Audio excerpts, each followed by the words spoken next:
রব্বে কারিমের প্রেমে এমন ভাবে পড়ছে গো, এই দুনিয়ার মধ্যে রব্বুল আলামিনের প্রেমের মালা এমন ভাবে বেলাল গলায় নিছে। ছোট্টবেলা বেলাল বাবাকে জিগায়, বাবা গো, কে আমাদের রব, কে আমাদের মালিক, কে কিছু বানাইল? সব কিছু মুসলমান। এই বেলাল গবেষণার মধ্যে আছে, কেন আমারে পাঠাইল গো? কোথায় আমার মহাজন, কোথায় আমার মালিক, কোথায় আমার রব? বেলাল বাবাকে জিগায়, বাবা গো, কে আমাদের রব, কে আমাদের সৃষ্টিকর্তা, কে সূর্যোদয় করে, কে ডুবায়, কে রাত নামায়, কে দিন নামায়, কে বাতাস দেয়, আলো বাতাস দান করে? মুসলমান দাবা দেখতে বলে, বেলাল এই সব কিছুর মালিক আমাদের মহাজন, এবং আমি তোমার মালিক, আমি তোমারে খাওয়ায় পড়ায় সব কিছুর মালিক আমি। বেলাল বলে, না, এই সবের পিছনে একটা কারণ আছে, সেই কারণটা আমাকে খুঁজতে হবে। বেলাল গবেষণার মধ্যে যে বললাম, নো দাই সেল, নিজেকে নিজে জানতে হবে। বেলাল নিজেকে নিয়ে গবেষণার মধ্যে পড়ে গেছে। বেলালকে কে যেন ডাক দে, বলে, বেলাল রে, সবের মূল হলো লা ইলাহা ইল্লাল্লাহু মুহাম্মাদুর রাসূলুল্লাহ। জোরে জোরে চিল্লায় বলা যাবে না সাল্লাল্লাহু আলাইহি ওয়াসাল্লাম। ও বন্ধু,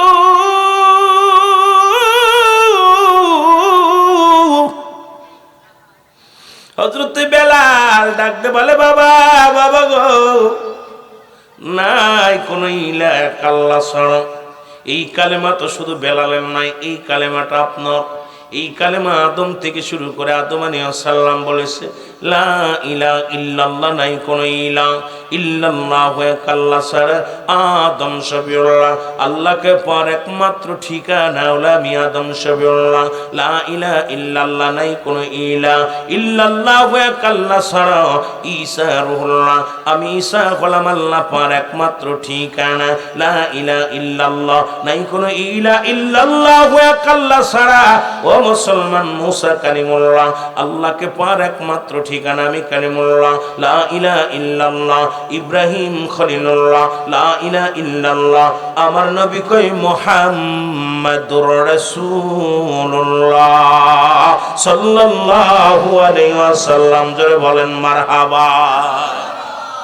এরা বা চিন্তা করে সন্তানের জন্য একদিন বিপদ আমার ঘনি আসবে গো। আমি গরিব মানুষ, ছেলে যেভাবে আমার কাছে জিজ্ঞাসা, আমি জবাব দিলে সে মানে না। এই ছেলেকে ঘরে রাখা যাবে না, সে অবাধ্য হয়ে গেছে। একেতে অভাবের সংসার। বেলালকে বাজার উঠাইলেন, বিক্রি করে দিলেন। বেলালকে বিক্রি করলেন উমাইয়ার কাছে। উমাইয়া নিয়ে গেলেন, বিদিয়া নিয়ে বলে, বেলাল, আমি তোমার রব, আমি তোমার মালিক, সব কিছুর মালিক আমি তোমার মালিক, আমি খাওয়ানোর মালিক, পরানোর মালিক, বাঁচানোর মালিক। তোমাকে কড়াই করে আনছি বেলাল, বেলাল রে। তবে তোমার দায়িত্ব হলো আমার এই বকরির পালগুলো তুমি রাখবা। যদি বকরির পালগুলো ঠিক মতো লালন পালন ঠিক মতো করতে পারো, তাহলে তোমাকে একটু খাবার ব্যবস্থা ভালো করে দিব, যত্ন সহকারে তোমার একটু থাকার ব্যবস্থা করে দিব। বেলাল প্রতিদিন বকরিগুলো নিয়ে যায়। ও যুবক, এই মাঠে যখন বকরিগুলো চড়াইতে যায়, বকরিগুলো খানা খায়। বেলালের অন্যদিকে খেয়াল নাই, শুধু খেয়াল আছে আকাশ বানাইলো কে, বাতাস বানাইলো কে, আমারে বানাইলো কে, এই জমিনটা বানাইলো কে, এই রৌদ্র দিল কে, কে উঠাইলো, কে ডুবাইলো। এই গবেষণার মধ্যে বেলাল আছে। কে জন ডাক দে, বলে, বেলাল রে, কি ভাবো? সবের মূল হলো রব্বুল আলামিন। লাল চিন্তা করে, এটি আমি মূল ঠিকানা পেয়ে গেছি, আসল ঠিকানা। এরে বেলাল ডাক দে, কয়, মালিক, আমি পাইছি রে তোমার আসল ঠিকানা। এই নামগুলো যখন আমি জপি, আমার বকরিগুলো খানা ছেড়ে দিয়ে আমার দিকে তাকায় থাকে গো।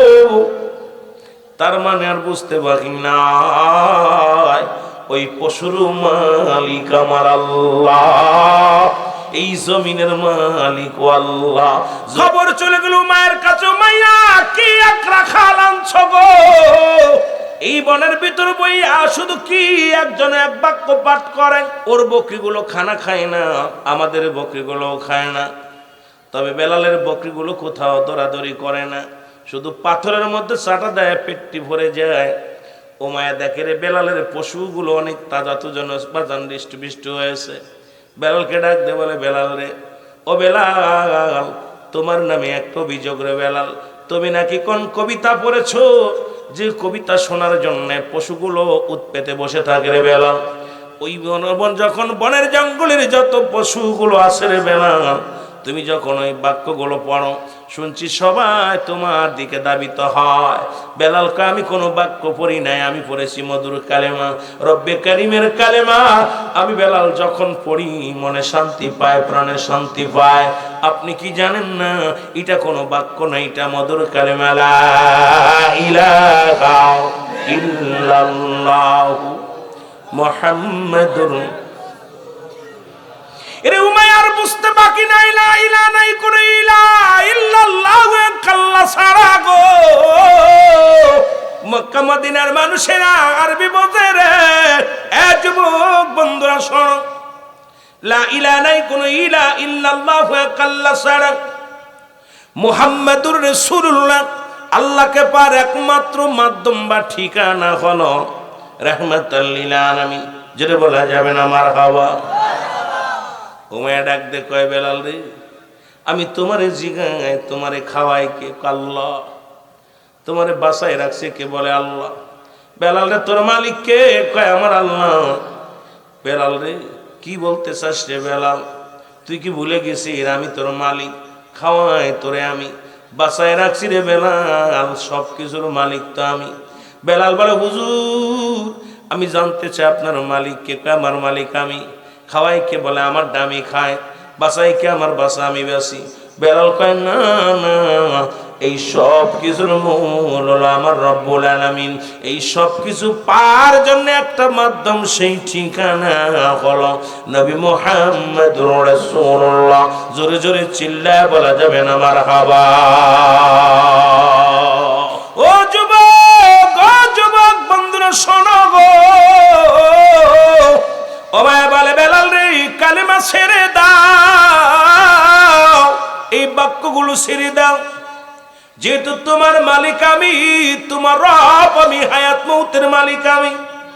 আমি যে হুকুম দিব হুকুমগুলো তালিম করো, বেলাল ছেড়ে দাও। বেলাল কয়, না রে না, দুনিয়ার মধ্যে সব ছাড়তে পারি, এটা ছাড়তে পারবো না। আমি না দেখে বিশ্বাস করেছি আমার আল্লাহরে। আমি বেলাল ডাকতে কয়, রব্বে কারীম, জীবনে আমি তোমারে দেখি নাই আল্লাহ, জীবনে কোনদিন তোমার হাবিব আমি দেখি না।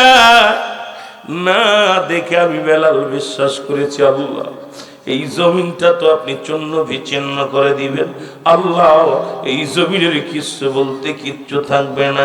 আল্লাহ কয়, কুল্লু মান আলাইহা ফান, আল্লাহ কয় বান্দারে এই জমিনটা আমি রাখবো না গো।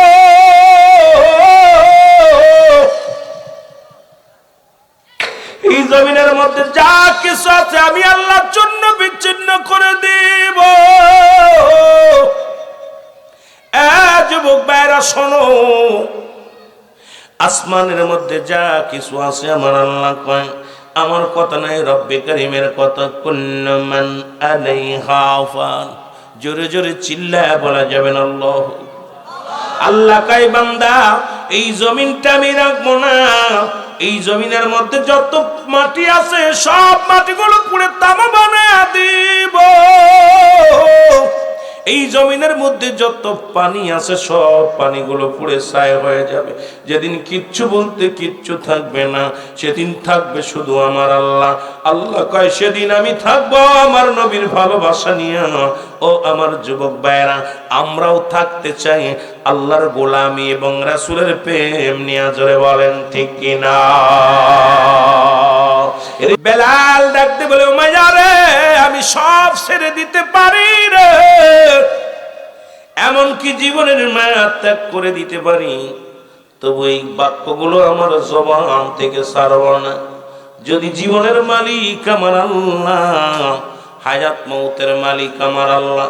ও মায়ারে তুমি মালিক নয়, সব কিছুর মালিক আমার আল্লাহ। জোরে জোরে চিল্লায়া বলা যাবে না সুবহানাল্লাহ। ও মায়া বলে বেলাল আগামী কাল থেকে তোর খানা বন্ধ, খাবার বন্ধ হয়ে গেল। বেলালের যুবক যে কথাগুলো বলতেছিলাম, আর বেলালের কালেমার ধ্বনি বাড়ছে গো। ও যুবক, খবর এসে গেল উমাইয়া খানা বন্ধ করেছ, কিন্তু জবান থেকে কালেমা সরাতে পারো নাই। বেলালের কাছে যা হলো, বেলাল রে তুমি কি কালেমাটা সারবা কি সারবা না? বেলাল কয় উমাইয়া রে জীবনের মায়া করি না, তুমি খানা বন্ধ করে দিছো, খানা আমি চাই না, খানা খাই না, খানা বন্ধ করে দিছো, আমি তো তোমার কাছে খানা চাই নাই। এই উমাইয়া তোমার কাজ তো আমি বন্ধ করি নাই, তোমার বকরিগুলো আমি লালন পালন করি, দেখাশোনা করি, দেখভাল করি, তারপরও তুমি কেন আমার উপরে এত কষ্ট দাও? ওরে খানা চাই না, দুনিয়ার খানার মালিক আমার আল্লাহ। দুনিয়ার খানা লাগবে না, দুনিয়ার কোনো খাবার লাগবে না, তবু আমার জবান থেকে কালেমা ছাড়ব না, কারণ মুসলমান এই কালেমার পাগল আমি হয়েছি। জোরে বলেন মারহাবা। ওমায়া বেতের আঘাত শুরু করে দিলেন বেলালের গায়ে, এত জোরে আঘাত চাবুকের বক লাগাতে বেলালের গায়ের মধ্যে চাবুক চালাই গো। এক একটা চাবুকের আঘাতে বেলাল কান্দে, রব্বে কারীম তুমি বলে দাও আমি কি করব গো?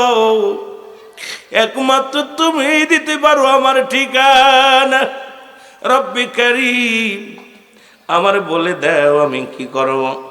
আওয়াজ বেলাল শুনতে পায়, বেলাল রে ও বেলাল, যদি জীবন চলে যায় আল্লাহর জান্নাত পাবি, ঈমান যদি চলে যায় জাহান্নামে যাবি। বেলাল রে জীবনের বিনিময় পাবি জান্নাত, আর ঈমানে যদি চলে যায় রে বেলাল পাবি জাহান্নাম। বেলাল কমারে তুমি যতই মারো আর যতই যন্ত্রণা দাও, আমার জবান থেকে কালেমা সরানো সম্ভব নয়।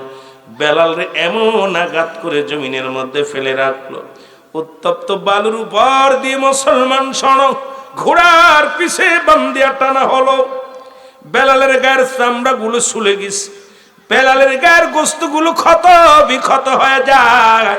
বেলাল কাতে পায় রশি দিয়া রে জমিনের উপরে রেখে দিছে। উমাইয়া ঘোষণা করে দিল, যতক্ষণ পর্যন্ত বেলালের দেহের মধ্যে জান থাকবে ওই বেলালের উপরে শুধু নির্যাতন চলবে গো। বুকের উপরে পাথর দিয়া চাপা দিয়া, হাতে পায়ে রশি দিয়া বেলালকে বেঁধে রেখেছে উত্তপ্ত গরম বালুর উপর। বেলাল কান্দার বলে রব্বি কারীম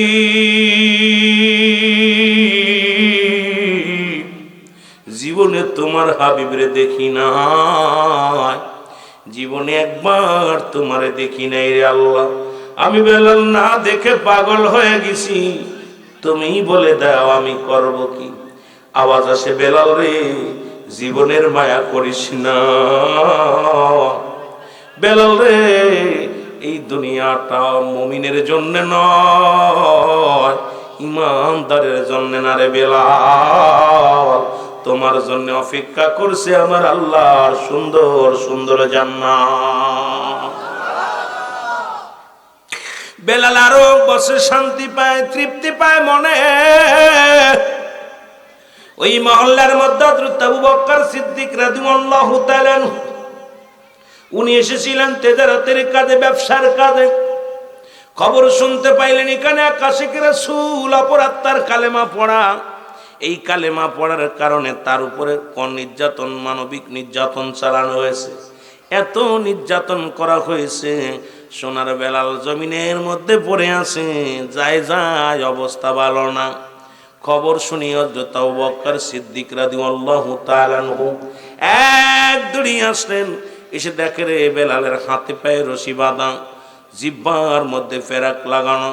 এই বেলাল মরু প্রান্তরে পড়ে আছে, শুধু আওয়াজ আসে জবান দিয়া, হাত আহাত। জোরে জোরে চিল্লায়া বলা যাবে না আল্লাহু আকবার। এ নবীর আছে কিনা শোনো, ও নবীর প্রেমিকেরা দিলের কান্দে লাগে শোনো গো। রে আবু বকর তোরে আগে সময়ের কসময় হারে ও মাইয়া, আমি জানি আপনি একজন জ্ঞানী মানুষ রে মাইয়া, কিন্তু দেখলাম তুমি বড় ভুল করেছো রে মাইয়া। ও মায়াকে কি গো তুমি, আমি কি ভুল করলাম বলো? বলে ভুলটা হলো বেলাল নামে একজন তোমার অবাধ্য শ্রমিক, তাকে তুমি জমিনের মধ্যে হাতে পায়ে রশি দিয়ে বুকের উপরে পাথর চাপা দিয়ে বেঁধে রাখছো। যদি বেলাল মারা যায় তাহলে তুমি তো পরাজয় মানলে, কারণ তোমার গোলাম তোমার অনুগত্য নয়। যদি মারা যায় তোমার জমিনের মধ্যে, তাহলে তুমি তো স্যারেন্ডার কাটলে তার কাছে। ওমাইয়া, ওমায়াকে আগে তো ভাবতে পারি নাই তোমার এই মূল্যবান কথাটা। কে আছি রে, তাড়াতাড়ি যা, বেলালের হাতে পায়ে রশি দিয়া টান দে, আমার জমিনের বাইরে ফেলে দিয়া। হযরত আবু বকর সিদ্দিক রাদিয়াল্লাহু তাআলা বলে, উমাইয়া আমি যাইতেছি আমার দেশে, যদি তুমি মন চায় তোমার কাছে একটা দাবি, বেলালকে আমাকে দিয়ে দাও। যদি মারা যায় সামনের জঙ্গলে আমি ফেলে দিয়ে যাব, আর যদি বেঁচে থাকে ওকে আমি আমার খেদমতে লাগায়া দিব। বলে যাও রে আবু বকর, তাড়াতাড়ি নিয়ে যাও। কেমনি নিব না, যেহেতু তোমার কিনা গোলাম, তুমি করাই করেছো, এই নাও তোমায় কিছু দিনার নাও। হযরত আবু বকর সিদ্দিক রাদিয়াল্লাহু তাআলা আনহু উনি কিছু দিনার বাইর করে দিলেন মুসলমান।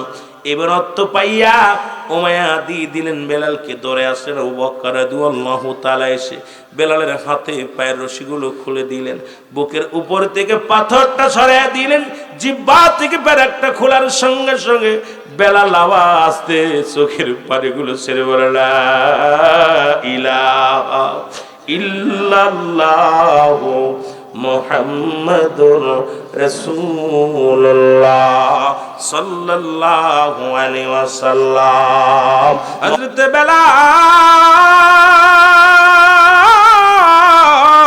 বেলাল যখন কালেমা পড়লেন, আবু বকর সিদ্দিক রাদিয়াল্লাহু তাআলা আনহু বেলালকে বুকের মধ্যে নিয়ে আরে সান্ত্বনা দেয়, কয় বেলাল রে চল, যার জন্য তুমি এত পাগল, যার জন্য তুমি এত পাগল হয়েছে রে বেলাল, আর দেরি নয়, চলো যাই সেই রহমতের নবী রাহমাতাল লিল আলামিনের কদমের মধ্যে। নবীর কদমের মধ্যে নিয়ে আসলেন। অনেক লম্বা আলোচনা বাবারা আমার শুনলাম। আমার ভাইরা, আমার বন্ধুরা, হযরত বেলাল রাদিয়াল্লাহু তাআলা কে নিয়ে আনা হলো নবীজির কদমের মধ্যে। আবু বকর বলে, ইয়া রাসূলুল্লাহ, ইয়া হাবিবাল্লাহ, আপনার কদমের মধ্যে এমন একজন আশিককে আনছি নবী গো, জীবনে কোনোদিন আপনাকে দেখি নাই, জীবনে কোনোদিন মাওলাকে দেখে নাই, না দেখে নবী গো এমন আশিক আপনার পাগল হয়ে গেছে। নবী গো সদা সর্বদাই তো আমরা আপনার কদমের মধ্যে থাকি, আমরা এত পাগল হই নাই, তবে বেলাল যে এমন পাগল নবী গো, আপনার ভালোবাসার অপরাধে গো নবী, নবী গো আপনাকে ভালোবাসার অপরাধে বেলালের গায়ের চামড়া নাই রে, আপনাকে ভালোবাসার অপরাধে বেলালের গায়ের রক্ত ঝরাইছে রে। ওই বেলালকে আপনার কদমের মধ্যে আনছি নবী গো, মায়ের নবী। আল্লাহ নবী ডাকতে বলে, আবু বকর তাড়াতাড়ি আমার আশিকরে নিয়ে।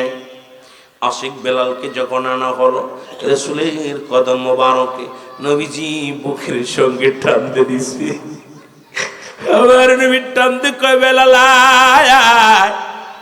বেলাল রে যার জন্য এত পাগল রে বেলাল, সেই নবীর কদম আজকে পাইছি রে বেলাল। বেলাল বল, নবী গো, দুনিয়ায় যত কষ্ট পেয়েছি, যত লাঞ্ছনা, যত দুঃখ পেয়েছি, যত চাবুকের আঘাত খেয়েছি গো নবী, আপনার কদমের ছোঁয়া পাওয়ার সঙ্গে সঙ্গে জীবনের সব দুঃখ আমি ভুলে গেছি। জোরে জোরে চিল্লায় বলা যাবে না মারহাবা। রাসূল বলে, বেলাল রে, যতদিন মন চায় রে আমি নবীর কদমের মধ্যে থাকবি। রাসূলুল্লাহর কদমের নবীজির পরস্পর ছোঁয়া পাইয়া কয়েকদিনের মধ্যে বেলাল পুরো সুস্থ হয়ে গেছে। জোরে বলা যাবে না মারহাবা। একদম পরিপূর্ণ সুস্থ হয়ে গেছে। রাসূলের দরবারে একদিন উতবা সাহেব, আবু জেহেল, আবু সুফিয়ান, আরবের বড় বিগ বস নেতাগুলো রাসূলুল্লাহর কদমে আসলেন। কারণ তারা শুনতে পেরেছে মুহাম্মদ নামে একজন ব্যক্তি আছে, যিনি ধর্মের যাজক, যিনি আল্লাহকে পার একমাত্র ঠিকানা। যাই দেখে আসি, মুহাম্মদ নবীরে দেখে আসি। উতবা সাহেব, আবু জেহেল, আবু সুফিয়ান, আরবের বড় বড় নেতারা রাসূলুল্লাহর কদমে আসলেন। জোরে জোরে চিল্লায় বল আল্লাহু আকবার। বড় বড় নেতারা যখন আমার নবীর কদমের মধ্যে আসলেন, এসে দেখে বেলালের মতো হাফসি গোলাম এরা নবীর কদমে নবীর পাশে বসে আছে গো। আরবের নেতারা দেখা চিন্তা করে, আইরে এবার মুহাম্মদ হয় কেমনি, এবার নেতা হয় কেমনি? নেতার পাশে থাকবে নেতারা, এমপির পাশে এমপি থাকবো, কথা বুঝি, মন্ত্রীর পাশে মন্ত্রী। এই বেড়া নবী বইলা দাবি করে, বেড়ার পাশে দিয়ে হাফসি গোলাম বেলাল রয়েছে বসে, এবার নবী হয় কেমনে? নাউজুবিল্লাহ বলেন। আল্লাহ নবী তাদেরকে দেখে বললেন, আপনারা আসেন, বসেন, বসেন এখানে, আমি নবী যে কথাগুলো বলি আপনারা শোনেন। আমাকে আল্লাহ পাঠাইছে, আল্লাহ আর পয়গম্বর আমি, আল্লাহ পার একমাত্র ঠিকানা আমি নবী রাহমাতুল লিল আলামিন। আমি আপনাদেরকে যা বলি শোনেন। উতবা সাহেব, আবু জেহেল, আবু সুফিয়ান বলে, এ মুহাম্মদ সাল্লাল্লাহু আলাইহি ওয়াসাল্লাম, মন তো চায় তোমার কাছে বসতে, মন তো চায় তোমার কিছু কথা শুনতে, কিন্তু যে কদমের মধ্যে বেলালের মতো হাফসি গোলাম, যে কদমের মধ্যে জায়গা হয়েছে, এই কদমের মধ্যে আমরা বসলে আমাদের ইজ্জত থাকবে না। সুতরাং তোমার কাছে বসলে আমাদের সব সম্মান হানি হয়ে যাবে। সুতরাং এই কদমের মধ্যে আমরা বসতে পারি না। জোরে বলেন নাউজুবিল্লাহ। কত বড় অহংকার, কত বড় অহমিকা! আমার নবী ডাকতে বলে, বেলাল, বেলাল রে, ইয়া রাসূলুল্লাহ, ইয়া হাবিবাল্লাহ, বেলাল, আগামীকাল আমার কদমের মধ্যে তুমি আসবা না রে। আগামী দিন উতবা সাহেব, আবু জেহেল, আবু সুফিয়ান আপনারা আসবেন গো। আগামী দিন আমার বেলাল আমার কদমের মধ্যে থাকবে না, আগামীকাল আপনারা আসবেন। কয় ঠিক আছে। বেলাল বলে, আমার নবী কয়, বেলাল রে, আগামী দিন আসবি না?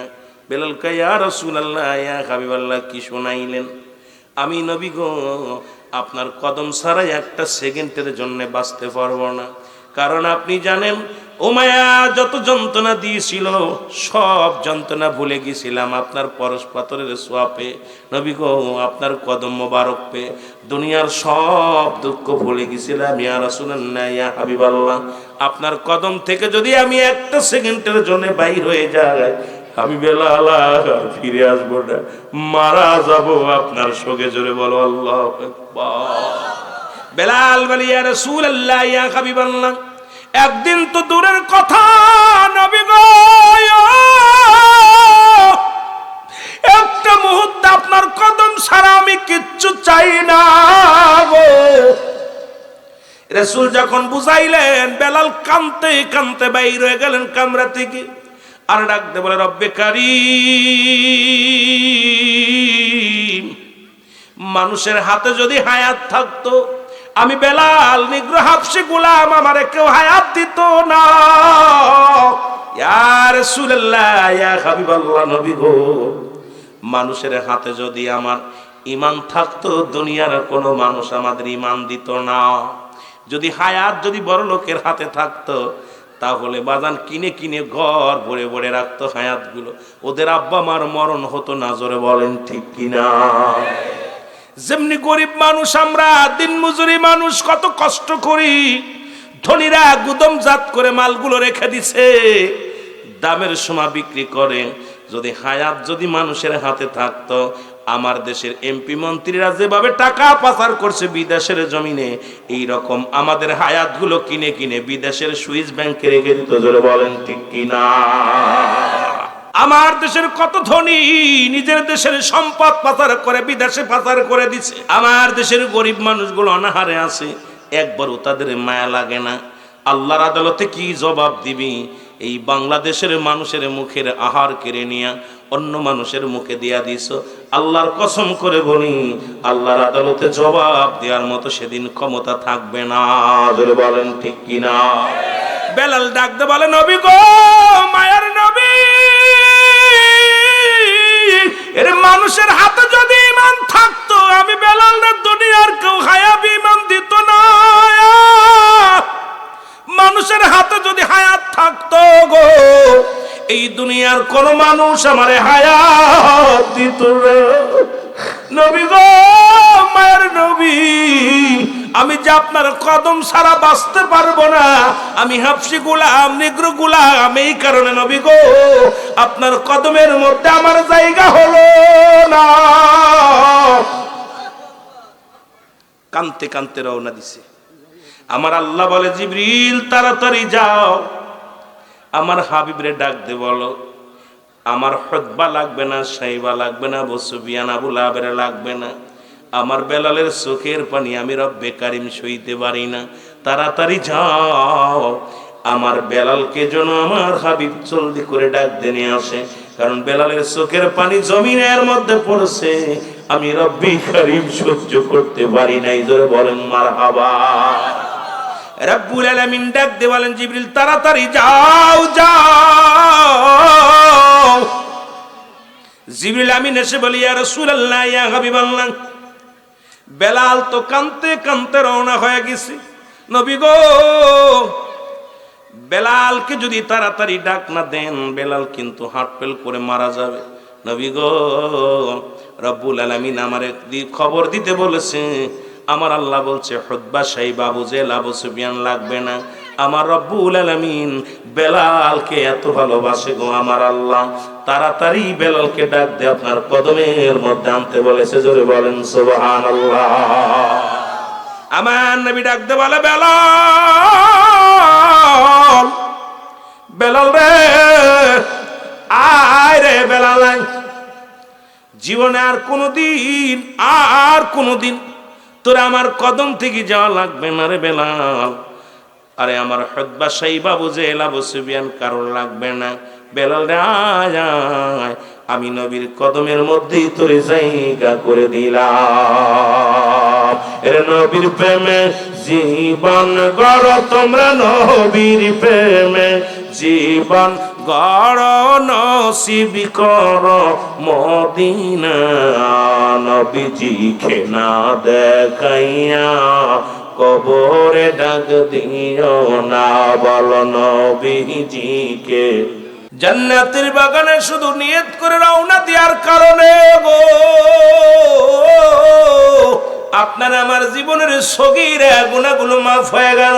আমরা শুধু সগীরা গুনাহ করি না, পদে পদে করেছি কবিরা গুনাহ, নামাজ ছেড়ে দেয়া কবিরা গুনাহ, মিথ্যা বলা কবিরা গুনাহ, এক ওয়াক্ত নামাজ কাজা দিলে, ও মুসলমান শুনে নাও, 80 হুতবা পরিমাণ জাহান্নাম, যার এক হুতবা পরিমাণ হলো 2,88,00,000 বছর। আপনার আমার জীবন থেকে কত নামাজ ছুটে গেল বলতে পারি না। জোহর গেছে কোন জায়গা, আসর গেছে কোন জায়গা, মাগরিব গেছে কোন জায়গা, ঈশা গেছে কোন জায়গা, ফজর গেল কোন জায়গা, কত নামাজ জীবন থেকে ছুটে গেল। নামাজ ছেড়ে দিয়ে কবিরা গুনাহ। নামাজ মুসলমান শোনো, কাফের এবং মুসলমানদের মধ্যে পার্থক্য হলো নামাজ। মুসলমান নামাজ পড়ে, কাফের নামাজ ছেড়ে দেয়। আজকে মুসলমানের সন্তান হয়ে নামাজের ধার ধারি না, এর চাইতে কপাল পোড়া মানুষ আর জগতে হইতে পারে না। জোরে বলেন ঠিক কিনা? ও যুবক, বেগানা নারীর সঙ্গে দেখা দিয়া কবিরা গুনাহ, বেগানা পুরুষের সঙ্গে দেখা দিয়া কবিরা গুনাহ। ও আমার বাবারা, দিলের কান্ডা লাগা শোনো, যাদের সঙ্গে দেখা দিয়া জায়েজ তাদের সঙ্গে বিয়ে করা হারাম, যাদের সঙ্গে দেখা দিয়া হারাম তাদের সঙ্গে বিয়ে করা জায়েজ। আজকে আমার সমাজে, আমার জাতির কাছে যদি প্রশ্ন করি, 90% ওলামায়ে কেরাম ধরা পড়ে যাবে। আজকে জাতি সমাজ সব শেষ হয়ে গেল, হারামকে হালাল মনে করে চলা শুরু করেছি। এই গুনার মধ্যে আমরা জড়িত আছি, এই গুনাহগুলো মাফের দরকার আছে কিনা? কারণ যে কোনো মুহূর্তে আমি মারা যেতে পারি, এই গুনার বোঝা মাথায় নিয়ে যদি চলে যায় গো, রব্বি কারীম আমাকে জাহান্নামে ঢুকায়া দিবে। আল্লামা কুতুবী রাহমাতুল্লাহ বয়ান করে, দুনিয়ার মানুষ শোনো, যত গুনাহ তুমি করো, আকাশ থেকে জমিন পর্যন্ত যত খালি জায়গা আছে, এত পরিমাণ গুনাহ যদি করো, বান্দা যখন কবরের ভয়, জাহান্নামের ভয় বান্দার অন্তরের ভিতরে ঢুকছে, বান্দা মরণের ভয়, জাহান্নামের ভয়, জান্নাতের বাগানে এসে খাস তওবা করে আল্লাহ বলে ডাক দেয়, রব্বুল আলামিন বান্দার জীবনের সব গুনাহ মাফ করে দেয়। জোরে বলেন সুবহানাল্লাহ। আবার আপনাদের এলাকায় অনেক গান হয়, এখানে গেলে গুনাহ হবে না, সব হবে। আমি মাঝে মাঝে মাহফিল করতে আসলে দেখি গান বাজনা এত সুন্দর ভাবে, ঢোল ডগর বাজাইয়া কত সুন্দর নারী দিয়া গান গায় কিছু কিছু মাজারের মধ্যে। ও যুবক, গুনার মজলিসে যেও না, জান্নাতের মজলিস আসো, গুনাহ মাফ নিয়া যদি যেতে পারো, তোমার জন্য রব্বুল আলামিন রেখে দিয়েছে। আল্লাহ বলে, ও ইদ্দাতুনিল মুমিনিন,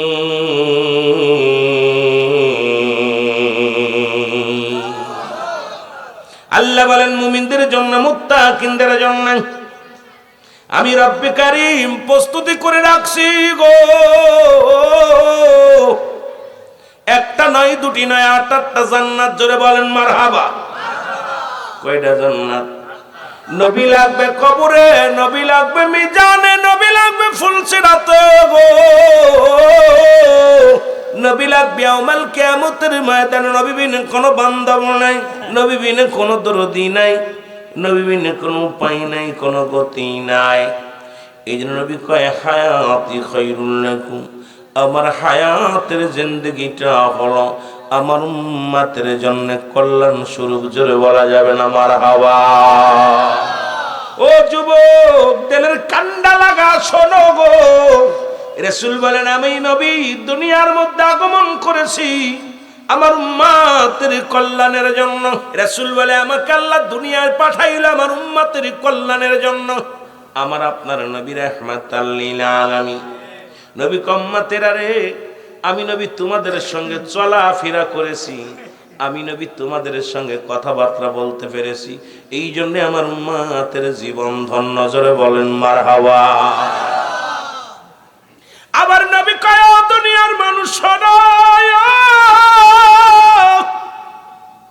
রাহমাতুল লিল আলামিন কয়, ও দুনিয়ার মানুষ শোনো গো, ও ফাতি খায়রুল লাকুম, আমি নবী দুনিয়া থেকে বিদায় নিলাম রে, এটা আমার উম্মতের জন্য কল্যাণ স্বরূপ। জোরে বলেন মারহাবা। আমার উম্মতিরা যখন কোনো ভালো কাজ করে, কোনো ভালো নেকির কাজ করে, আমি আমার রব্বে কারীমের দরবারে প্রশংসা করি, আল্লাহ অমুক জায়গার অমুক ব্যক্তি নামাজ রোজা হজ যাকাত ভালো কর্ম করেছে, আল্লাহ আমি তার পক্ষ থেকে প্রশংসা করি আপনার দরবারে। আল্লাহ আপনি ভালো কর্ম করেন, নবীজি খুশি হয়, আর নবী খুশি হইয়া প্রশংসা করে রব্বে কারীমের দরবারে। এখন নবী খুশি হোক, এই কাজগুলো করার দরকার আছে কি না? এখন মদ খাইলে কি নবী খুশি হয়? গাঁজা খাইলে কি নবী খুশি হয়? মহিলা নিয়ে ঘোরাঘুরি করলে নবী খুশি হয়? এর হারাম খাইলে নবী খুশি হয়? সুদ খাইলে, ঘুষ খাইলে নবী খুশি হয়? নবীর বিধান, নবীর চরিত্রের, নবীর গুণাগুণের মধ্যে যদি মুসলমান শোনো, নবীকে বলেছেন আল্লাহ বায়নাত, উত্তম ব্যবহার, উত্তম আখলাক, উত্তম চরিত্র, নবীর গুণে গুণান্বিত যদি হতে পারো গো, তোমার জীবনটা বড় ধন্য হয়ে যাবে। তুমি যদি নামাজ আদায় করো, হালাল খাদ্য খাও, শরীয়তের বিধান মেনে চলো, রব্বুল আলামিনের কাছে প্রশংসা করবে আমার নবী আল্লাহ অমুক গ্রামে অমুক মোল্লা আল্লাহ ভালো কর্ম করেছে, আমি প্রশংসা করি তার হইয়া। আবার যদি কোন উম্মত গুনাহের মধ্যে ডুব দেয় রে, রাহমাতুল লিল আলামিন ডাকতে উম্মতিরা রে, কোন উম্মত যখন গুনাহের কাজ করে গো, আমি নবী সঙ্গে সঙ্গে রব্বুল আলামিনের দরবারে আমার উম্মতের হয়ে ইস্তেগফার করি, আল্লাহ অমুক গ্রামে অমুক বান্দা ভুল করেছে, আল্লাহ তারে তুমি ক্ষমা করে দাও।